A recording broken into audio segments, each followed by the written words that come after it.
ایکا جاڑی کو کہتے ہیں۔ ان لوگوں کا شہر سرسبز جنگلوں اور ہرے بھرے درختوں کے درمیان تھا۔ اللہ تعالیٰ نے ان لوگوں کی ہدایت کے لیے حضرت شعیب علیہ السلام کو بھیجا۔ آپ نے صحابہ ایکا کے سامنے جو تقریر فرمائی اس کا ذکر اللہ تعالیٰ نے قرآن مجید میں کچھ اس طرح سے کیا ہے: کیا ڈرتے نہیں؟ بے شک میں تمہارے لیے اللہ کا امانت دار رسول ہوں، تو اللہ سے ڈرو اور میرا حکم مانو، اور میں اس پر کچھ تم سے اجرت نہیں مانگتا۔ میرا اجر تو صرف اسی کے ہاتھ میں ہے جو سارے جہان کا رب ہے۔ ناپ تول کو پورا کرو اور گھٹانے والوں میں سے نہ بنو، اور سیدھی ترازو سے تولو۔ لوگوں کی چیزیں کم کر کے نہ دو، اور زمین پہ فساد نہ پھیلاتے پھرو۔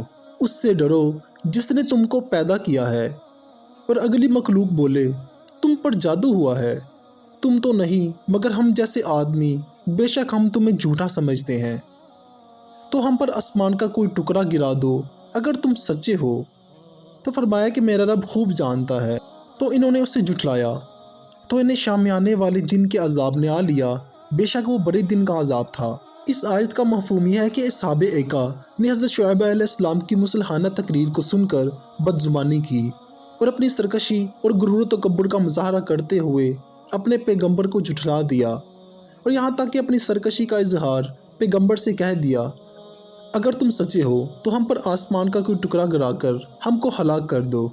اس کے بعد اس قوم پر اللہ تعالیٰ کا عذاب آ گیا۔ وہ عذاب کیا تھا؟ سنیے اور اس سے عبرت حاصل کیجیے۔ حدیث شریف میں آتا ہے کہ اللہ تعالیٰ نے ان لوگوں پر جہنم کا ایک دروازہ کھول دیا جس سے پوری آبادی میں شدید گرمی اور لو کی حرارت اور تپش پھیل گئی تھی، اور بستی والوں کا دم گھٹنے لگا۔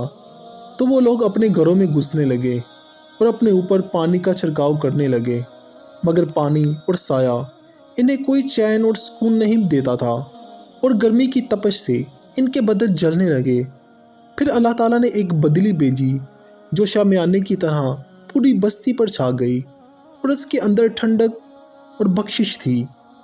یہ دیکھ کر سب گھروں سے نکل کر اس بدلی کے شامیانے میں آ گئے۔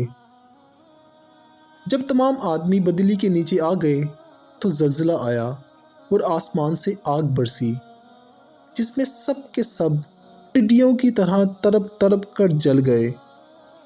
ان لوگوں نے اپنی سرکشی سے یہ کہا تھا کہ اے شعیب، ہم پر آسمان کا کوئی ٹکڑا گرا کر ہم کو ہلاک کر دو۔ چنانچہ وہی عذاب اس صورت میں اس سرکش قوم پر آ گیا، اور سب کے سب جل کر راکھ کا ڈھیر بن گئے۔ حضرت شعیب علیہ السلام دو قوموں کی طرف رسول بنا کر بھیجے گئے تھے، ایک قوم مدین اور دوسرے اصحاب ایکا۔ ان دونوں قوموں نے آپ کو جھٹلایا اور اپنی طغیان اور عصیان کا مظاہرہ اور اپنی سرکشی کا اظہار کرتے ہوئے ان دونوں قوموں نے آپ کے ساتھ بے ادبی، بدزبانی کی، اور دونوں قوم میں عذاب الہی سے ہلاک کر دیے گئے۔ اصحاب مدین پر تو یہ عذاب آیا، جبرائیل علیہ السلام کی چیخ اور چنگار کی ہولناک آواز سے زمین دہل گئی، اور لوگوں کے دل خوف اور دہشت سے پھٹ گئے، اور سب کے سب موت کے گھاٹ اتر گئے۔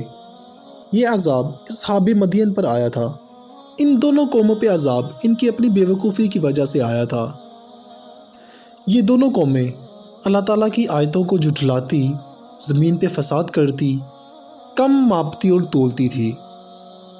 جب حضرت شعیب علیہ السلام نے ان کو سمجھانے کی کوشش کی تو سمجھنے کے بجائے الٹا آپ کے ساتھ بدتمیزی اور بددیانتی اور بد زبانی اور بد اخلاقی کا رویہ رکھتے تھے، اور اوپر سے یہ کہتے تھے کہ اگر تم سچے ہو تو آسمان سے کوئی عذاب آئے اور ہم کو نگل جائے، یعنی کہ ہم کو ہلاک کر دے۔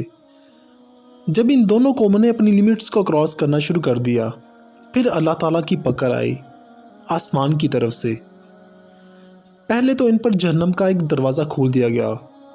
یہ دروازہ کس طرح سے کھولا گیا، کیسے کھولا گیا، اس کے بارے میں صرف اللہ رب العزت ہی جانتے ہیں۔ اس کے بعد ان کو کافی گرمی لگنا شروع ہوگی، اس کی وجہ سے ان کے جسم جلنے لگے تو یہ گھروں کی طرف بھاگے۔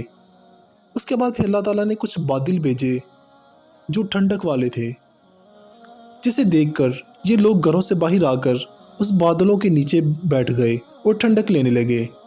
اسی وقت اللہ تعالیٰ نے آسمان سے ایک آگ بھیجی جس نے جب کو جلا کر راکھ کر دیا۔ اس طرح اس قوم کو غرق کر دیا گیا۔